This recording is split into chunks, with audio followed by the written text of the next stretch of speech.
हाँ, नमस्कार दोस्तों एवं छात्र छात्राओं। मैं रविंद्र चौहान फिर से GK Ravindra Chauhan YouTube channel के ऊपर आपके बीच में नया टॉपिक लेकर के चौहान वंश पार्ट 4 फिर से हाजिर हूं। चौहान वंश की 3 पार्ट पीछे पूरे हुए थे। आज चौथा पार्ट ये बड़ा इंपॉर्टेंट है। ये चौथे पार्ट से संबंधित निश्चित तौर पर 2-3 प्रश्न किसी न किसी कंपटीशन में जरूर मिलेंगे आपको। राजस्थान से संबंधित है उसमें। देखो, आज सबसे पहले नंबर 1 शासक की बात करें तो वो है सोमेश्वर चौहान। इससे पीछे का पहले पढ़ लिया था, इसलिए रिपीट नहीं करूंगा। सोमेश्वर चौहान कब से कब तक रहे? 1169 से 77 तक। 1169 से 77 तक ये चौहान वंश के शासक रहे, यानी अजमेर के शासक रहे। किसके पुत्र थे ये? अर्णोराज के पुत्र थे। अर्णोराज के पुत्र, जिसको अन्ना जी भी कहते हैं। 1177 के अंदर और ये मारे गए किस तरह से? देखो, 1177 के अंदर माउंट आबू है। आबू का शासक था जैत सिंह। आबू का शासक था जैत सिंह। और जैत आबू के शासक जैत सिंह की सहायता के लिए गए थे, क्योंकि गुजरात का ये यहां पर गुजरात का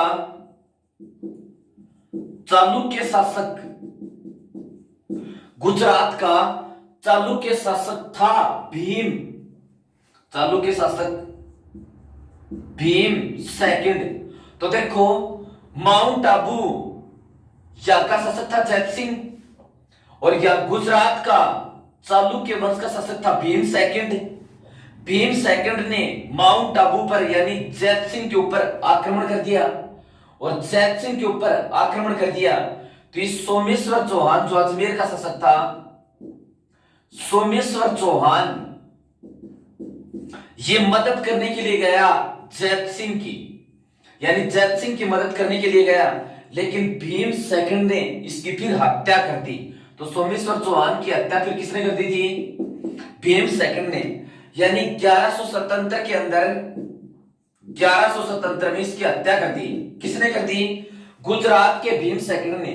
भीम सेकंड और आबू के जैत सिंह के मध्य संघर्ष हुआ था। सोमेश्वर चौहान जैत सिंह की मदद करने के लिए गया था। ठीक है, अब देखो, ये इसके बाद में इसका पुत्र शासक बनता है पृथ्वीराज चौहान तृतीय, जो किसी भी कंपटीशन के लिए बड़ा महत्वपूर्ण है। उससे संबंधित निश्चित तौर पर प्रश्न पूछते हैं। तो पृथ्वीराज तृतीय, पृथ्वीराज चौहान तृतीय, पृथ्वीराज चौहान तृतीय। इसके ऊपर देखो क्या क्या प्रश्न बनते हैं। पहला क्वेश्चन, इसका जन्म 1166 के अंदर इसका जन्म हुआ था। वहां कहां पर था? अनहिलवाड़ा। अनहिलवाड़ा। और अनहिलवाड़ा है कहां पर? गुजरात में है। पृथ्वीराज चौहान तृतीय, इसका जन्म अनहिलवाड़ा। और ये अनहिलवाड़ा पड़ता कहां पर है? गुजरात के अंदर है। वहां पर इसका जन्म हुआ था, यहां पर अनहिलवाड़ा। पृथ्वीराज चौहान तृतीय, इससे संबंधित चौहानों में सबसे ज्यादा प्रश्न पूछते हैं। अनहिलवाड़ा गुजरात के अंदर इसका जन्म हुआ था, पृथ्वीराज चौहान तृतीय का। अब देखो, इसके पिता कौन थे? सोमेश्वर चौहान।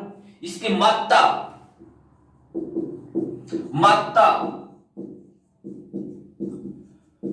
कर्पूर देवी या कर्पूरी देवी। इसकी माता का नाम क्या था? कर्पूर देवी। ये जो दिल्ली का शासक था ना, अनंगपाल तोमर,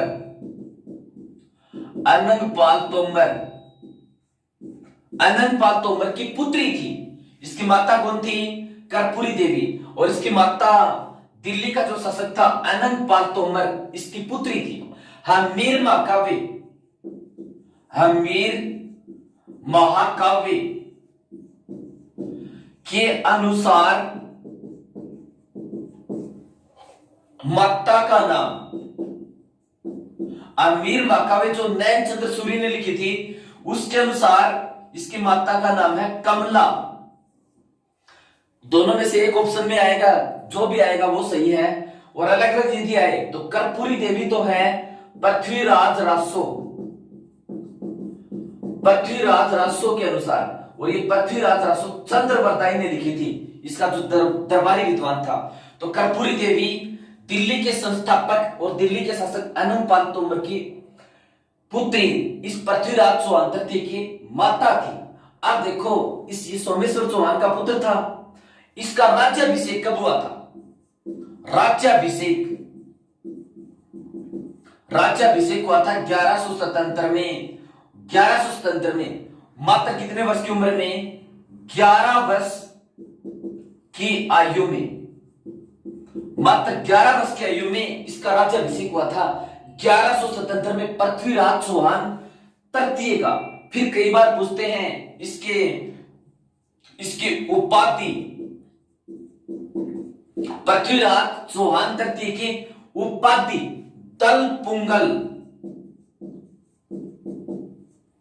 तलपुंगल, तलपुंगल का अर्थ होता है विश्व विजेता, विश्व विजेता। तो तलपुंगल किस चौहान शासक की उपाधि थी? पृथ्वीराज चौहान तृतीय की। दूसरी इसकी उपाधि है राय पिथोरा, राय पिथोरा। तो तलपुंगल और राय पिथोरा किसकी उपाधि थी? पृथ्वीराज चौहान तृतीय की उपाधियां ये। अब इसके बाद में इसके ऊपर अगला प्रश्न क्या बनता है? ये इसने पृथ्वीराज चौहान तृतीय 1166 में अनहिलवाड़ा, अनहिल पाटन में गुजरात में इसका जन्म।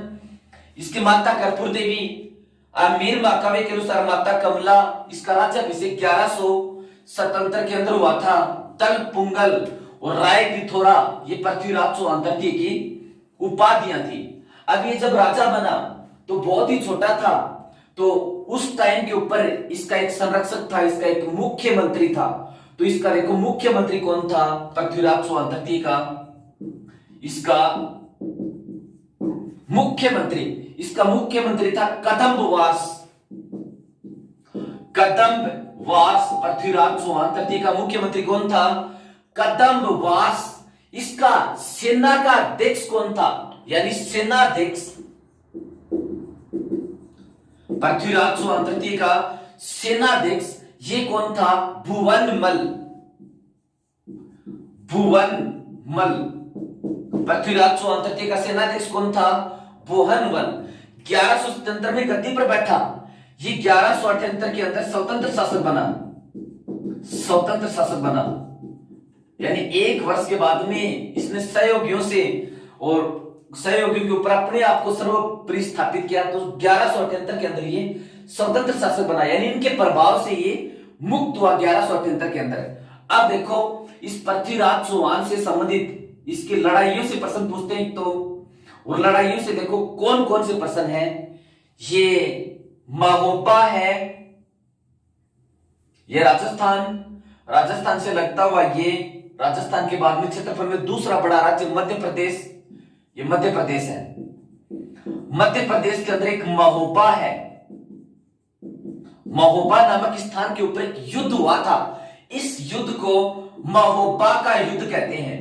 बताऊंगा किस किस के बीच में हुआ था महोबा का युद्ध। और ये महोबा का युद्ध कब हुआ था? 1182 में।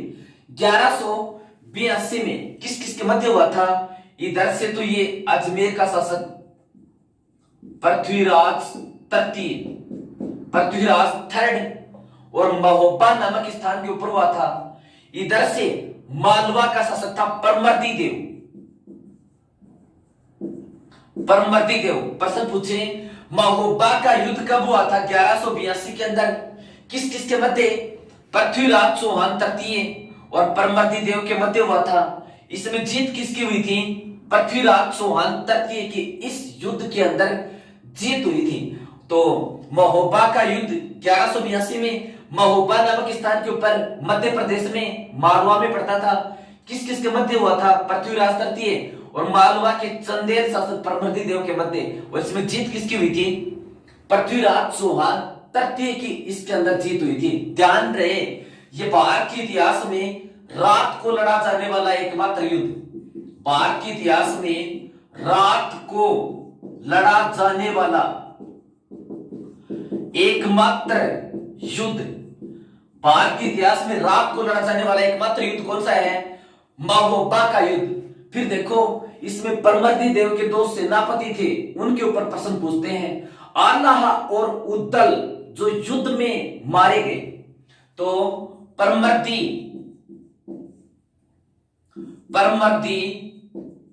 देव के सेनापति, इंपॉर्टेंट है, आल्हा व उद्दल, परमर्दी देव के जो वीर सेनापति जो युद्ध के अंदर मारे गए, कौन से हैं? आल्हा और उद्दल। आल्हा और उद्दल किसके सेनापति थे? परमर्दी देव, मालवा का चंदेल शासक था, उसके सेनापति थे।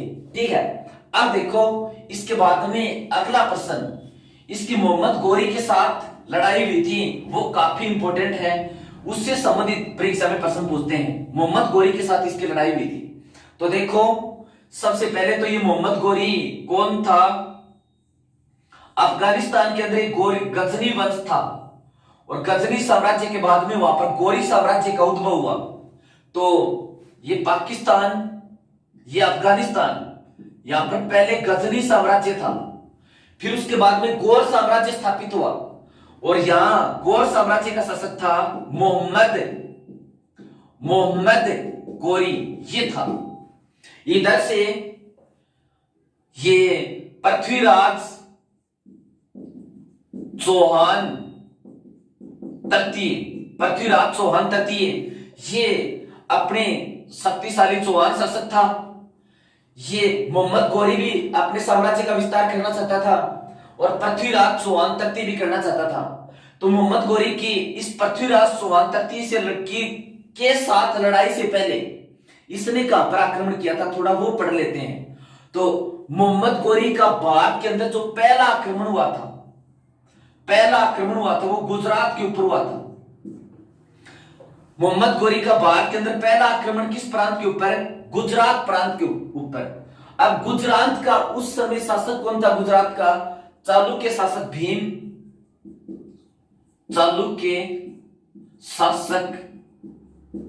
भीम सेकंड, और इसने गुजरात के ऊपर आक्रमण कब किया?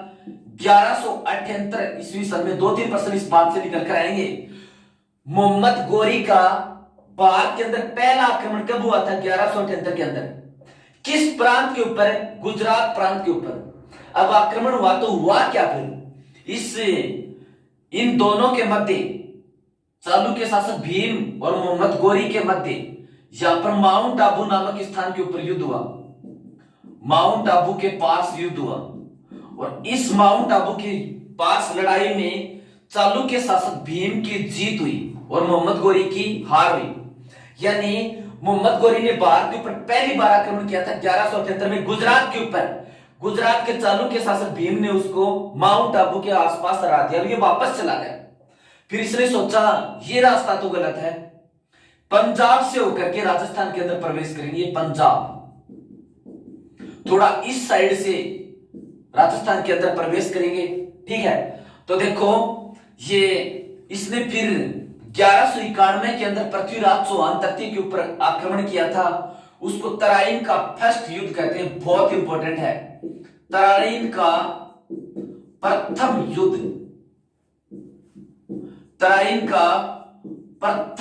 युद्ध, और ये कब हुआ था? 1191 में। और तराइन है कहां पर? हरियाणा में। तराइन का पहला युद्ध कब हुआ था? 1191 में।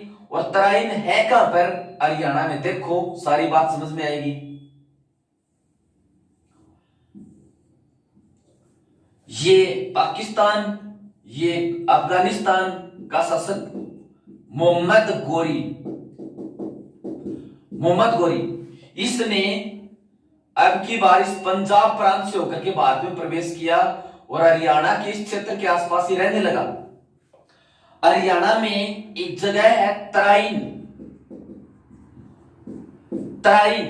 तराइन नामक स्थान के ऊपर इधर से ये पृथ्वीराज चौहान और इधर से ये मोहम्मद गोरी, इन दोनों के मध्य युद्ध हुआ। तो इस युद्ध में फिर जीत किसकी हुई थी? पृथ्वीराज चौहान तृतीय की। ये तराइन का पहला युद्ध कब हुआ था? 1191 में। किस किस के मध्य? पृथ्वीराज चौहान तृतीय और मोहम्मद गोरी के मध्य यहां पर तराइन नामक स्थान के ऊपर हुई थी। इसमें जीत किसकी होगी? पृथ्वीराज चौहान तृतीय की। तो तराइन का पहला युद्ध 1191 में तराइन का ऊपर है हरियाणा में, किस किस के मध्य? पृथ्वीराज चौहान तृतीय और मोहम्मद गोरी के मध्य। और इसमें जीत किसकी हुई थी? पृथ्वीराज चौहान तृतीय की जीत हुई थी। इस युद्ध में पराजय के बाद ये वापस अफगानिस्तान चला गया। मोहम्मद गोरी यहां पर वापस अफगानिस्तान चला गया और अफगानिस्तान जाकर के इसने अपनी शक्ति का फिर से केंद्रण करना शुरू किया कि यानी इस बात को ये भूला नहीं, अपनी शक्ति को इसने फिर से बढ़ाने का प्रयास किया कि मैं एक बार वापस जाकर के और भारत के ऊपर आक्रमण करूंगा। तो इसके एक साल बाद इसने पृथ्वीराज चौहान तृतीय के ऊपर फिर से आक्रमण किया। उसी तराइन नामक स्थान के ऊपर दोनों के मध्य युद्ध हुआ था और उसी तराइन नामक स्थान के ऊपर दोनों के मध्य युद्ध हुआ। अब की बार जीत मोहम्मद गोरी की हुई। देखो कैसे क्या होता है। तराइन का सेकंड युद्ध, ये तराइन का सेकंड युद्ध कब हुआ था? 1192 में। इसी तराइन नामक स्थान के ऊपर तराइन का सेकंड युद्ध कब हुआ था?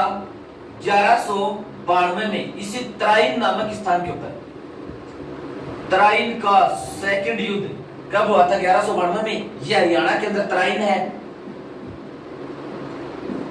तराइन का सेकंड युद्ध, और तराइन का सेकंड युद्ध कब हुआ था? 1192 के अंदर युद्ध हुआ था। यह युद्ध किस किस के मध्य? पृथ्वीराज चौहान तृतीय व मोहम्मद गोरी के मध्य यह युद्ध हुआ था। पृथ्वीराज चौहान तृतीय व मोहम्मद गोरी के मध्य युद्ध हुआ था।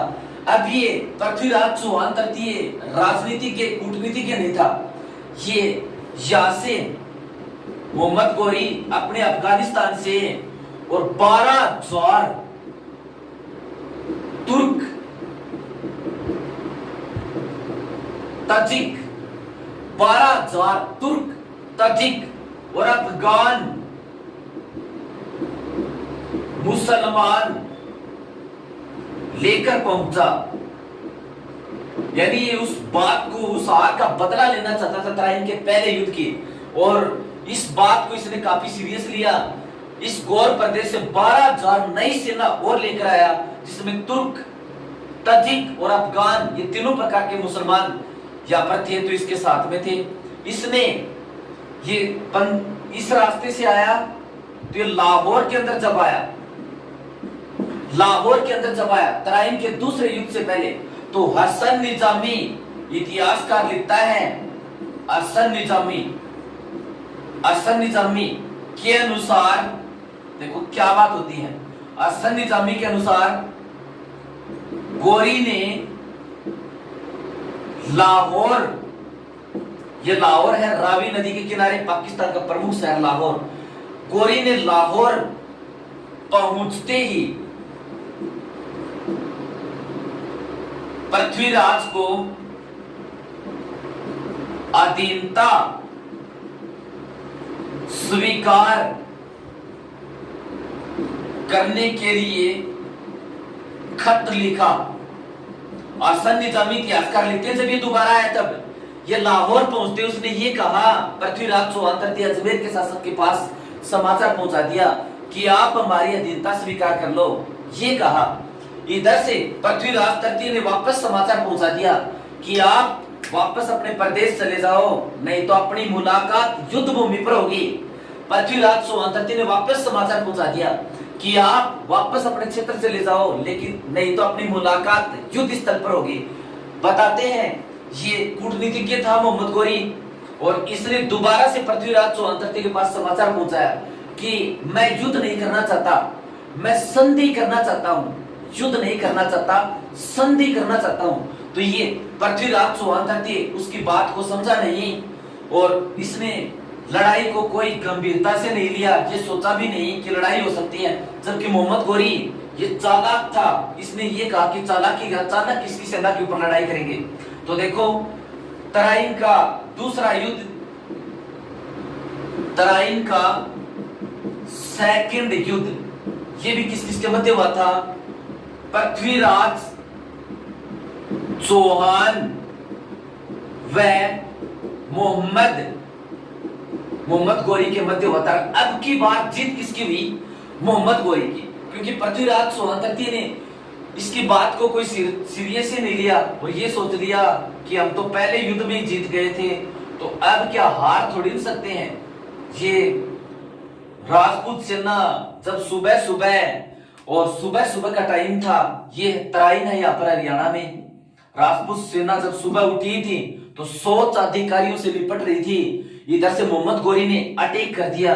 पृथ्वीराज चौहान तृतीय ने इस युद्ध लड़ाई को कोई गंभीर नहीं लिया। परिणाम स्वरूप हार हो गई किसकी? पृथ्वीराज चौहान तृतीय की, और विजय यानी जीत किसकी हुई? मोहम्मद गोरी की। ये युद्ध भारत के इतिहास में बड़ा इंपॉर्टेंट है। इससे क्या क्या प्रश्न निकल कर आएंगे देखो। तो तराइन का पहला युद्ध कब हुआ था? 1191 में। दूसरा युद्ध 1192 में। इसमें जीत किसकी हुई थी? मोहम्मद गोरी की। अब देखो मुस्लिम साहित्य के अनुसार तो ये बात है कि पृथ्वीराज चौहान तृतीय को यही सिरसा के निकट गिरफ्तार कर लिया और सिरसा के निकट ही उसकी हत्या कर दी। तो प्रश्न पूछे, भारत के अंदर पृथ्वीराज चौहान तृतीय की हत्या मोहम्मद गोरी ने कहां पर कर दी थी? सिरसा हरियाणा के निकट कर दी थी। लेकिन पृथ्वीराज चौहान तृतीय का एक दरबारी विद्वान है, उस दरबारी विद्वान का नाम है चंद्रवरदाई, और चंद्रवरदाई ने एक पुस्तक लिखी थी पृथ्वीराज रासो, बड़ी इंपॉर्टेंट पुस्तक है।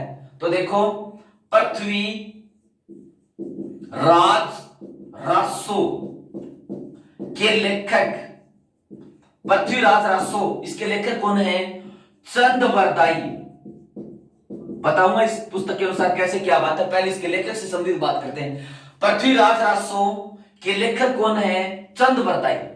चंद्रवरदाई का मूल नाम, इसका मूल नाम था पृथ्वी भट्ट। पृथ्वी भट्ट, और ये चारण जाति का था। ये भी पूछते हैं चंद्रवरदाई का मूल नाम क्या था? पृथ्वी भट्ट। और इस पुस्तक को पूर्ण किसने किया था? इस पुस्तक को पूर्ण किया था जलहण, जो चंद्रवरदाई का पुत्र था। तो 2-3 प्रश्न तो यहीं से निकल गए। पृथ्वीराज रासो पुस्तक किसने लिखी? चंद्रवरदाई ने। किसका दरबारी विद्वान था? पृथ्वीराज चौहान तृतीय का दरबारी विद्वान था। इसका मूल नाम पृथ्वी भट्ट था। ये किस जाति का था? चारण जाति का था। पृथ्वी भट्ट इसका मूल नाम था, लेकिन इस पृथ्वीराज रासो को फिर पूर्ण किसने किया था? इसके पुत्र जलहण ने किया था। ये पुस्तक क्यों इंपॉर्टेंट है? ये हिंदी भाषा का पहला महाकाव्य है। पृथ्वीराज रासो हिंदी भाषा का पहला महाकाव्य है, पृथ्वीराज रासो। और ये कौन सी साहित्यिक शैली में है? पिंगल। पिंगल पिंगल क्या है? पश्चिमी राजस्थान की मारवाड़ी मिश्रित साहित्यिक शैली क्या कहलाती? पिंगल। तो 4-5 प्रश्न तो इसी से हो गए।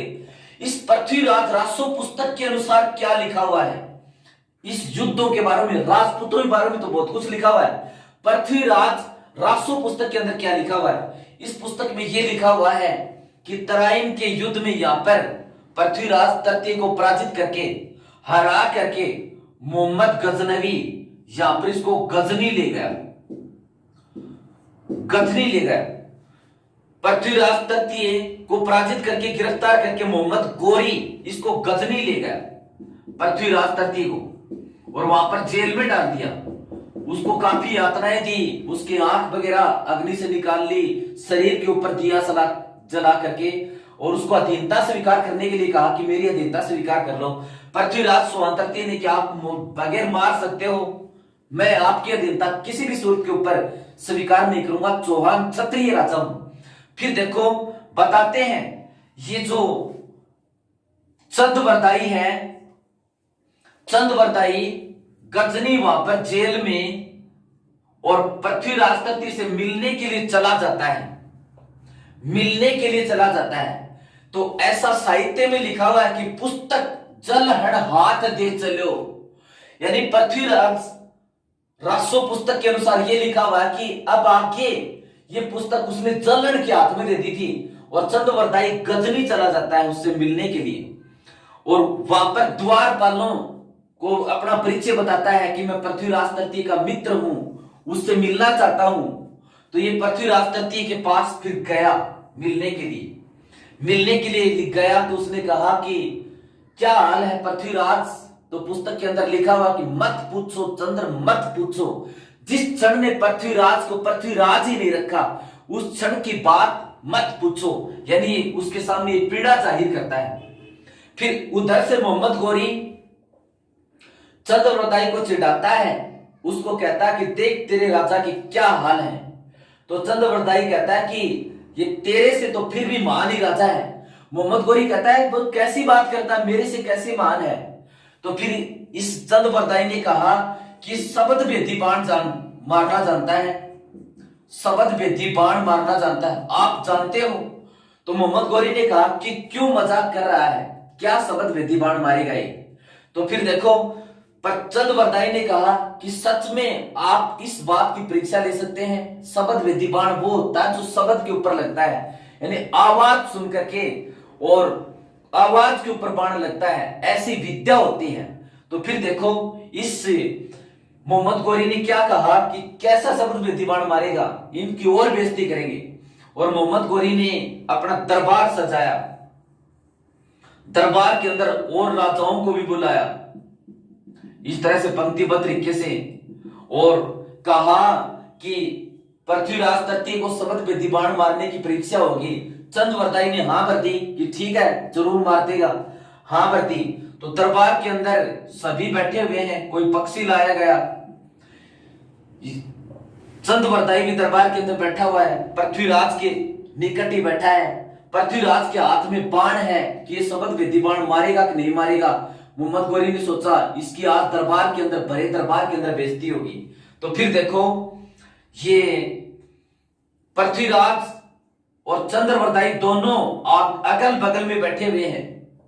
तो चंद्रवरदाई ने पृथ्वीराज चौहान तृतीय की ओर इशारा किया, ये इशारा किया कि आप मोहम्मद गोरी को ही हत्या कर दो और मैं बताता हूं वो कहां पर है। तो यहीं पर मोहम्मद गोरी बैठा हुआ था, मोहम्मद गोरी बैठा हुआ था। उसके बैठने की स्थिति का विस्तार उसको बताता है, ये लिखता है कि बोलता 4 बांस 24 गंज, ये परीक्षा में पूछा हुआ है 24 गंज, 4 बांस 24 गंज, अंगुल अष्ट परमान ता ऊपर सुल्तान है, मत चुको चौहान। 4 बांस 24 गंज, अंगुल अष्ट परमान, ता ऊपर सुल्तान है, मत चुको चौहान। यानी पृथ्वीराज चौहान तृतीय की शब्द भेदी बाण चलाने की परीक्षा यहां पर ली जा रही थी। सभी राजा महाराजाओं को, कईयों को उसने बुला रखा था कि इसकी बेइज्जती करेंगे। तो फिर देखो क्या हुआ, ये पृथ्वीराज चौहान तृतीय और ये चंद्रवरदाई दोनों पास पास बैठे हुए थे और चंद्रवरदाई ने इसको इशारा किया, इसके कान में बात कही कि राजा इस तरह से बैठा हुआ, 4 तो बांस हैं, 4 बांस 24 गंज और 24 गज ऊंचाई के ऊपर वो जगह है। अंगुल अष्ट परमान, उससे भी 8 उंगली ऊपर के ऊपर मोहम्मद गोरी बैठा हुआ है। ता ऊपर सुल्तान है, उसके ऊपर सुल्तान बैठा हुआ मोहम्मद गोरी, मत चूको चौहान। तो 4 बांस 24 गंज, अंगुल अष्ट परमान, तेते पर सुल्तान है, मत चूको चौहान। और पृथ्वीराज चौहान तृतीय ने कहते हैं शब्द भेदी बाण के द्वारा मोहम्मद गोरी की हत्या कर दी, मोहम्मद गोरी की हत्या कर दी। अब पूरा दरबार भाग खड़ा हुआ कि ये क्या हो गया, मोहम्मद गोरी की हत्या कर दी।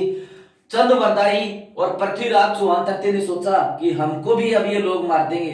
तो इस पृथ्वीराज रासो पुस्तक के अंदर ये लिखा हुआ है कि चंद्रवरदाई ने तो पृथ्वीराज तृतीय की गर्दन में कटार मार दी और उसने उसके गर्दन में कटार मार दी, यानी एक दूसरे की गर्दन में कटार मार दी पृथ्वीराज चौहान तृतीय और चंद्रवरदाई ने, और दोनों वहां पर मारे गए, यानी दुश्मन के सामने अपना आत्म स्वाभिमान बचा लिया। तो 4 बांस 24 गंज अंगुल अष्ट फरमान, ताऊ पर सुल्तान है मत सुको चौहान। उक्ति के आधार पर गजनी नामक स्थान के ऊपर पृथ्वीराज चौहान तृतीय ने मोहम्मद गोरी की हत्या कर दी। ठीक है, इस तरह से।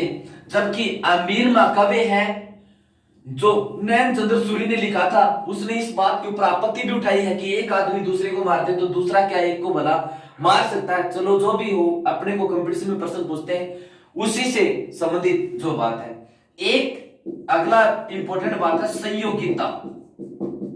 ये पृथ्वीराज तृतीय की प्रेमिका थी, प्रेमिका, और कन्नौज के शासक जयचंद गढ़वाल की पुत्री थी, जयचंद गढ़वाल की पुत्री थी। बताते हैं ये जयचंद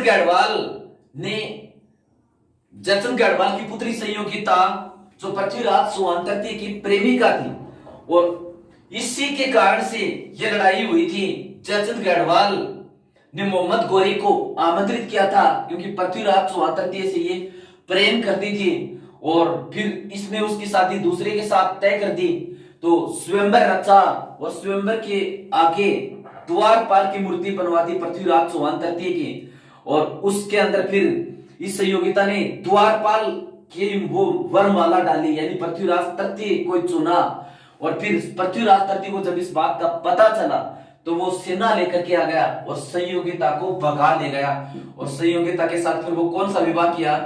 हरण विवाह किया। बड़ी लंबी चौड़ी कथा है, लेकिन यहाँ पर कंपटीशन से संबंधित बात है, अपने को सिर्फ इतना ही मैटर चाहिए। फिर देखो, एक थी इच्छिनी। ये इच्छिनी माउंट आबू के शासक जैत सिंह की पुत्री वह पृथ्वीराज चौहान की पत्नी इच्छिनी। तो आबू की राजकुमारी जो पृथ्वीराज चौहान तृतीय की पत्नी थी इच्छिनी, जैत सिंह की पुत्री थी। बताते हैं ये पृथ्वीराज चौहान तृतीय को जब गजनी के अंदर गिरफ्तार कर लिया तो वहां पर गजनी ये मिलने के लिए घोड़े पर बैठ करके चल पड़ी थी और रास्ते के अंदर मारी गई। तो संयोगिता ये तो थी पृथ्वीराज चौहान तृतीय की प्रेमिका, और ये इच्छिनी ये थी इसकी पत्नी। अब देखो, इससे संबंधित, इसकी पुस्तकों से संबंधित एक पृथ्वीराज विजय पुस्तक है, वो जयानक ने लिखी थी। अजमेर के अंदर पृथ्वीराज चौहान तृतीय ने कला विभाग की स्थापना की थी। ख्वाजा मोइनुद्दीन चिश्ती भी इसके दरबार के अंदर आए थे।